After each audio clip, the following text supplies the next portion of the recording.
नमस्कार. आज मी बनवते उडदाचं डांगर. तर इथे मी साहित्य घेतले. कांदा एक घेतलाय बारीक चिरून, त्यानंतर कोथिंबीर आणि 2 मिरच्या. तर हे उडदाचं पीठ आहे. उडीद भाजून हे पीठ बनवलं जातं.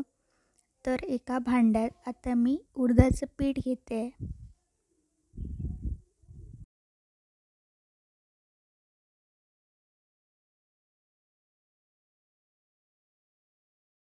आता यात बारीक चिरलेला कांदा टाकायचा आहे.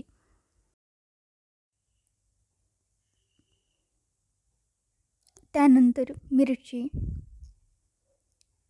त्यानंतर मीठ टाकायचं. त्यानंतर बारीक चिरलेली कोथिंबीर टाकून घ्यायची. तर आता हे मिक्स करून घ्यायचं. यात पाणी टाकायचं आहे थोडं थोडं.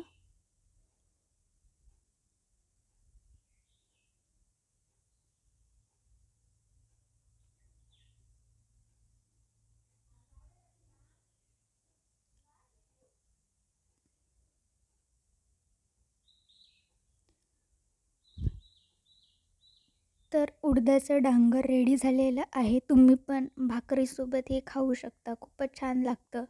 ही रेसिपी नक्की ट्राय करून पहा.